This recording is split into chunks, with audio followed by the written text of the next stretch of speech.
Good morning. So mag-usap tayo ng mga nangyari kahapon, no? Kahapon or kagabi. So credit dito kay ang title ng page ay Nabobobong Kabataan. So ito yung nangyaring continuation nung yung suguran, 'di ba? Kasi si Sir Erwin, si The Kings, eh sumugod sa heritage nga. Ganon din si Attorney Savi.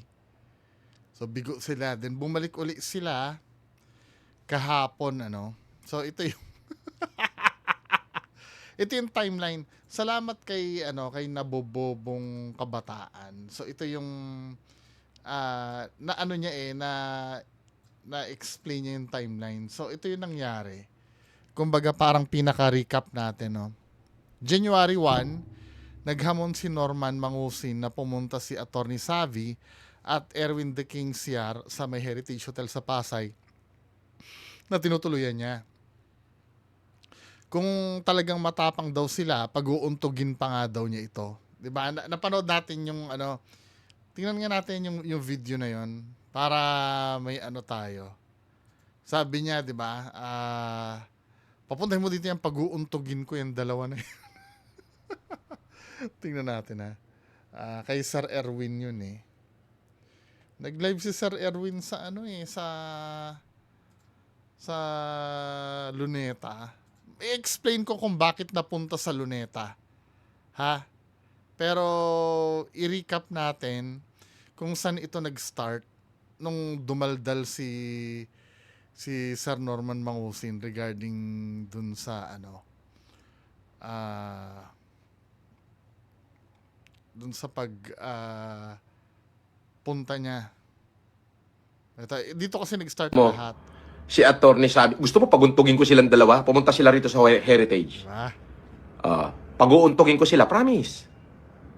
Hindi umasapak si Romy Diaz eh. Hindi nga lumalabas ng lungga niya yung hindurotot na yan. Di ba ginanyan niya? Ikaw naman? Gusto mo sumakay ka pa, sampaling ko kayong dalawa sa pagmumuka eh. Hindi nyo kaya no? Ito Tumahimik ka kasi, na, no? unggoy. Ito kasi yung dapat naiintindihan ng mga tao. The moment na nag-issue ka ng challenge, at yung chine-challenge mo ay kumasa. 'Di ba? Pinapapunta niya, no? Dapat naka-focus ka na doon. Wala ka nang maraming ano-ano pa. Sumagot na daw si Erwin Siar. Pupuntahan ka na daw. Dapat doon ka na. Okay, sige. 'Di ba? Kasi nag-issue ka na ng challenge dito, men eh. Heritage. Tama Hindi mo ba? masapak si Romy Diaz na kilala mo. Si Attorney Sabi, gusto mo paguntugin ko silang dalawa? Pumunta sila rito sa Heritage. 'Di ba? Gumanyan ka kasi. Ang problema kasi dito kay Sir Norman Mangusin, nasanay siya magsalita ng ganyan. Noon pa ganyan na yan. 'Di ba? Pati sa mga matataas na tao, ganyan din yan kasi alam niya kasi hindi papatulan. Isa sa mga traits ni Sir Norman Mangusin, tandaan nyo. For example, pagka tinatanong mo siya, no, tanongin mo, bakit magkaiba yung birthday mo dun sa passport mo at sa birth certificate mo? May desisyon na yan, pumunta ka dun sa korte, pumunta ka dun, kunin mo yung desisyon dun. Di ba, ganun siya. Alam niya kasi na tayong mga nanonood, it's either wala tayong time dun, at hindi natin siseryosohin yung mga sinasabi niya. Di ba? Pero this time, 'di ba, ginaganyan niya sila makagago katulad niya si Sir MG. Ginanyan niya, 'di ba, na ang tunay na matapang pinupuntahan sa bahay, ganyan katulad ng ginawa ko dati sa mga pinupuntahan ko. Pinuntahan siya. Hindi siya sanay sa ganon. So ganon ang ginawa ni Sir Erwin. Yun ang nangyari. Yun yung tinatawag na yung nagkahamunan daw. Ito yan, January 2, 11:07 PM, may time pa, no? Lupit nito ni Bobobong Kabataan, ito yung page eh. 'Di ba? January 2, 2026, 11:07 PM, pumunta si Erwin the King Siar sa Heritage Hotel sa Pasay. At walang normal kung sino lumabas. Actually, alam na yan eh. Sa totoo lang, men, alam na yan na ano na kasi nagpapahiwatig na si Sir Erwin na pupunta siya after mag-issue ng challenge na to. Yan oh, 'di ba? Imposibleng hindi mo na tumalaman, men. Sabi mo yan, baka budol na naman ha. Kasi ito yun eh, yesterday. Hindi, kasi nung isang araw to, kasi nire-record ko ito kagabi pa. Kagabi ko pa nire-record to. So papalabas ko ito ngayon. Ito, nung isang araw pa ito. Hindi pa pumupunta si Sir Erwin. Sinabi niya na. Sinabi mo yan ha, baka budol na naman. Wait for me, Norman ha, lagi ako nasa labas. Dami kong show. Ikaw nag-imbita di puntahan, sabi mo 'Di ba? Siya yung alam niya yon, may advance na siya. Dahil kinasahan yan, dapat responsibilidad mo na naghamon na imo-monitor na yan. Kung kailan pupunta. Sabi nga dito, wait mo lang ako ha, huwag kang aalis dyan. So, pinuntahan ka. Kaya ito na yung video na yon. Diba? Hindi ako naniniwala na yung katwiran mo. Kasi may katwiran ka, sir, na na maaga kang natulog. Tulog ako ng mga time na yun. Madaling araw nga nagla-live ka Diba? Hindi siya, well, bahala kayo kung paniniwalaan yung katwiran niya na yan, Ayan 11:07 p.m. Pumunta si Erwin The King Shar sa Heritage Hotel sa Pasay. At walang Norman Mangusin na lumabas. After umalis ni The Kings, biglang nag-live si Norman Mangusin at sinabing 5 minutes lang daw naglagi si The Kings at nag-video lang daw dahil wala na daw itong viewers. Bababain na daw sana, kaso nakita niya na mabilis na daw itong umalis sa nag-video. Ano ba yung dahilan na yan, man? Bababain na daw sana at 5 minutes lang daw. Hindi lang 5 minutes dun yung tao. Maaring yung live niya, alam ko yung live niya 8 minutes Diba? Ayan 8 minutes and 34. Tapos sinasabihan na siya ng mga tao. I mean, inaano na siya ng tao. Kinausap niya nga yung guard dyan na pinapatawag ka If I'm not mistaken ha, paki-correct na lang po ako. 'Di ba? Tapos sasabihin mo bababain, wala to 'Di ba? After noon, makikita na natin sa mga live niya na nandoon na sa Heritage Hotel si Casper, 'di ba? Pinapunta mo na si Casper doon sa Heritage Hotel. Ano yung ibig sabihin noon? Bakit pinapunta mo si Sir Casper diyan? Sa inyo. Siyempre, yan na naman yon, nanganganib na naman ang buhay mo, 'di ba? Ito same scenario ito ng nung kay MG. Ilang beses mong inimbitahan na pumunta, 'di ba? Pinapapunta mo. Tapos biglang sasabihin mo, nanganganib na naman ang buhay mo. 'Di ba? Ito na naman 'yan, min Yes, kalayaan mo naman magkaso, pero putang ina naman, bilang isang lalaki man lang, 'di ba, na ikaw yung nag-issue ng challenge na 'yan. Ang kapal naman ng mukha mo kung ikaw magdidemanda diyan, men. Mahiya ka naman. 'Di ba? Mahiya ka naman. Tapos nga sasabihin mo na naman diyan, nanganib na naman ang buhay mo. Hindi ka rin maintindihan. Hindi ko alam kung matapang ka ba or biglang sasabihin mo nanganib ang buhay mo. Kasi pinapunta mo na si Casper. Sabi mo, pinagbakasyon mo, di ba? Dahil gusto mo naman makabanding ni Casper yung pamilya niya. Hindi maintindihan mo Tapos January 3, 2026, 1 a.m., tinawagan niya si Casper para magpasama sa Heritage Hotel. Dahil siguro sa takot niya kasi mag-isa lang siya doon. Nasundan ang mga live ni Norman Mangusin na pagyayabang at mga pautot hangin na palusot. Ayaw paaminin na bumahag ang buntot niya. Ano pa ba pag si Mark Jason Warnaculahe, si makagago yun? Ang makakaharap niya, lalo na sa hearing nila sa January 7. Diba? Ano ba yan, men? Pinagbantay mo na sa hallway si Casper, matutulog lang. Ano ba, min? Nakakaano naman ito. Tapos yan ano, ngayong araw na to, yan, on the way na. Imposibleng hindi mo alam ito na on the way si Attorney Savvy. Kasi alam ko, Hello, Kulaong. I'm on my way. di ba? Inaano mo, I'm here. minomonitor mo yan. I'm here. Minomonitor mo yan eh. Imposibleng hindi mo alam yan. Di ba? Tapos ito pala yung istorya. Alam mo ang malaking pagkakamali ni Sir ni Sir The Kings. Nagkamali siya dito eh. Dapat, 'di ba pumunta si Sir The Kings doon. Tapos si Sir Norman Mangusin hindi niya nakita. Dapat hindi sinabi ni The Kings na babalik siya. Feeling ko yun ang isa sa pagkakamali ni The Kings na ginawa niya. Yung sinabi niya na babalik siya. Now, nung sinabing babalik siya, ito na. Di heightened alert na si FLM. Kaya ang nangyari, sa Luneta lumipat. Actually, yung challenge na ito sa Luneta, men, goods na ito eh. Diba? Pero mas pinili mo talaga hindi magpakita. Kasi ang kini-question na dito, men, yung bayag mo eh. 'Di ba? Mga kababayan ko. Kasi unang-una ikaw yung nag-issue.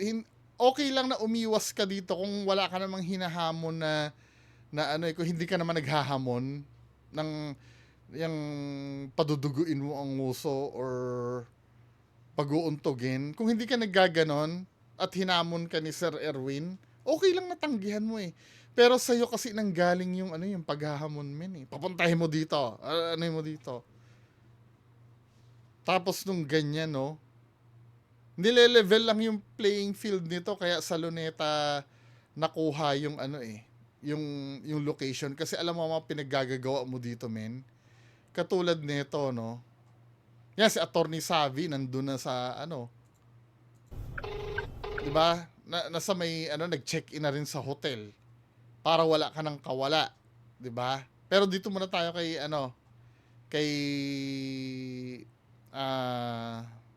Sir The Kings.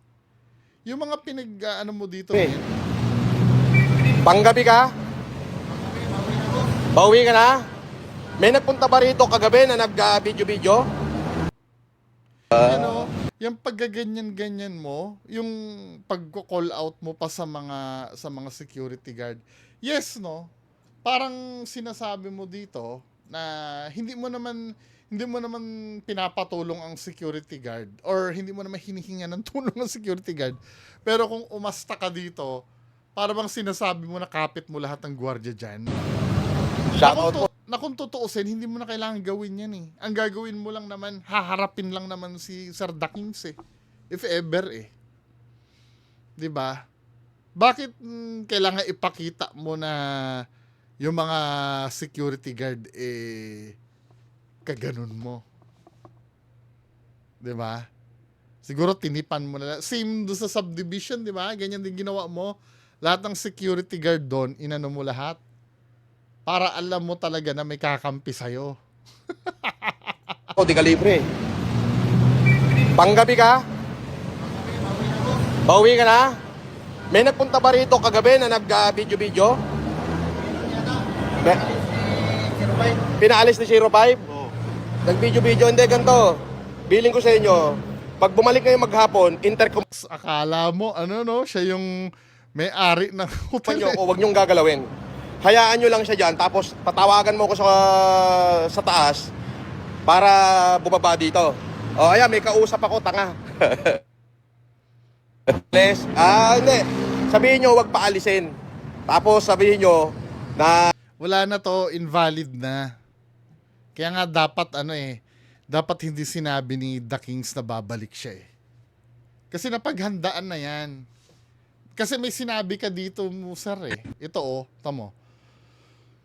Tamo sinabi mo dito. Oo, pwede ko silang ikutan. Tamo ha. Sabi niya dito, At saka meron kasing secret door dito. Oo, pwede ko silang ikutan. Iso-surprise ko sila. Oo. Pwede ko sila ikutan. Oo. Kung magsasalita ng pangit, unahan na natin. O, di ba? Physical injury, di magdimandahan na lang, di ba? Ganun lang yun. Oo. di naman ugali ng mga kaaway mo magdemandahan. Ikaw lang naman yun. Di ba? Katulad kay MG. Ikaw nagdemanda kasi katrash talkan mo lang nung natatalo ka. 'Di ba? Tsaka ito men, hindi ko nakukuha to eh. Wait lang ha. Ang sabi niya dito, At saka meron kasing secret door dito. Oo, pwede ko silang ikutan. secret door iikutan mo o tatakasan mo. Tsaka hindi ko nakukuha 'yon. Help me explain nga. Ano naman ang kinalaman ng secret door doon? Kung nandyan, edi harapin mo ng harapan. Hindi ko nakikita yung kailangan pa yung advantage ng secret door na yon na sinasabi mo. Para saan yung secret door na yon? Na kailangan gamitin mo pa yon. Unang-una, si Sir The Kings lang naman ang pupunta dyan o si Attorney Savvy yung pupunta dyan. Haharapin mo lang naman. Ba't kailangan i-secret door mo pa? 'Di ba? Hindi ko nakikita men eh. Ito may nag-message ngayon no. Anong issue daw? Kulaong Casper versus Boss Makmak Pablo naman ngayon sa Luneta pa rin. Boxing daw, single, one hand lang daw sabi ni Boss Makmak. Hindi, kung ako, yun ang pagkaabalahan yan, men. Wala na yan. Ang dami ng, sa totoo lang, if gusto mong mangyari yan, men, magagawa mo yan eh. Di ba? Magagawa mo yan eh, ng maayos eh. Nakikita naman natin yung panay-iwas mo. Di ba? Katulad nito, no? Kaya pala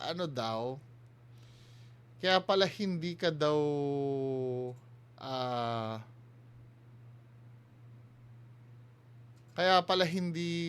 daw nagpakita kasi ikaw ay nasa nasa premiere.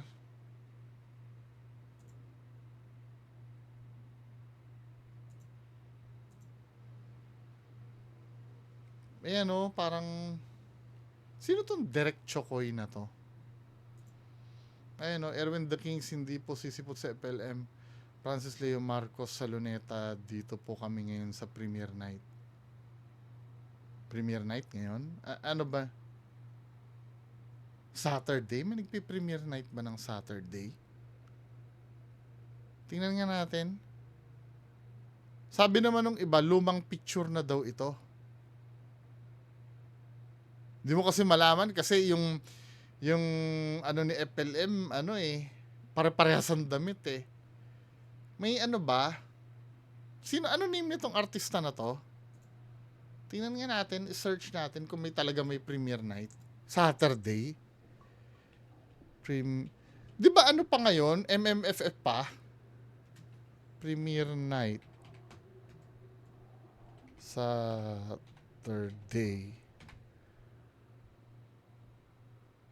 January 3.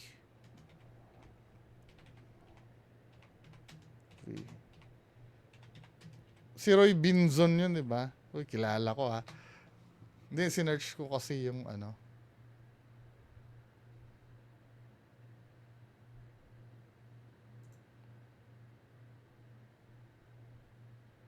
month ago eh. Wala. Ay, hindi si Roy Binzon yun. Ibang Roy Binzon pala, sorry. Alisin natin Roy Binzon. May premiere night. Si Dindo Arroyo yata, di ba? Yung laging kontrabida yun, di ba?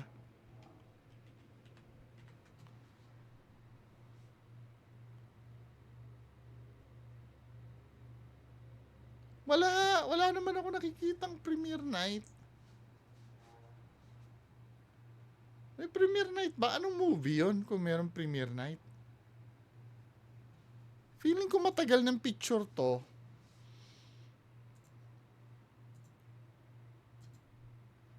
Feeling ko matagal ng picture to.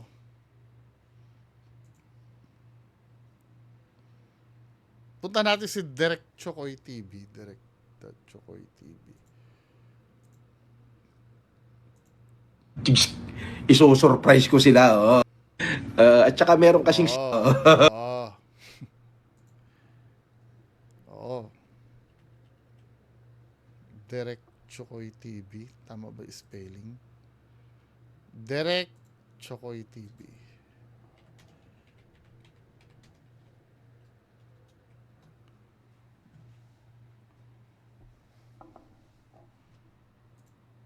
Journalist pala ito si Direct Chokoy TV.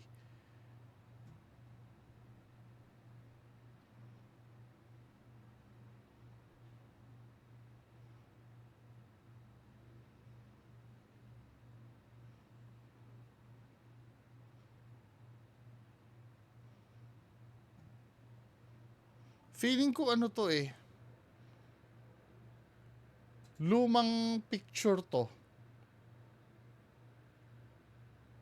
Kasi do sa account ni Direct Chokoy TV, yung nag-post,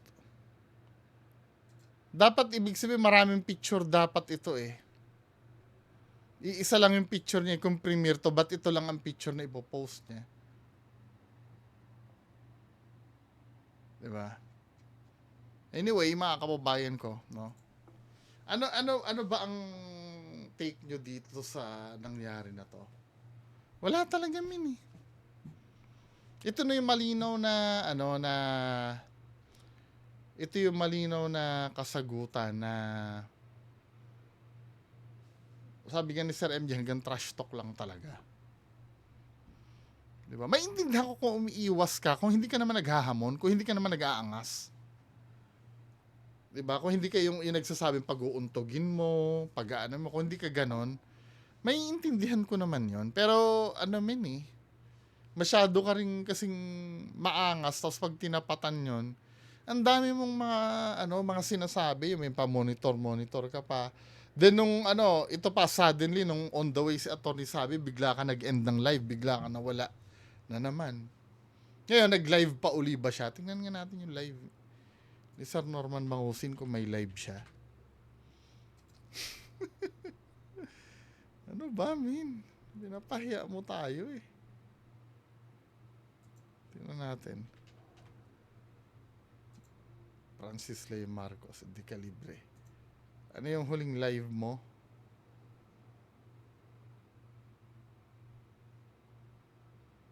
Wala to eh. 8 hours ago yung last live mo. Hindi ka nagparamdam. Diba? 4 hours ago nag-upload ka ng video. Ito, uploaded lang itong video mo na to eh. Hindi ito live eh. Yung Attorney Savvy tindera ng Bilasang Lot B. Tignan mo mga niya oh. Ano pang iaharap mo ngayon? Nakakahiya to, min. Sa totoo lang. 'Di ba? Para sa mga supporters mo din. I don't know. Willing naman yung mga supporters mo na tanggapin ka kung sino ka eh. Anyway, yan lang po pag-uusapan natin ngayong araw. Abang-abang tayo ng update, no? Magandang araw sa inyo lahat. Bye-bye.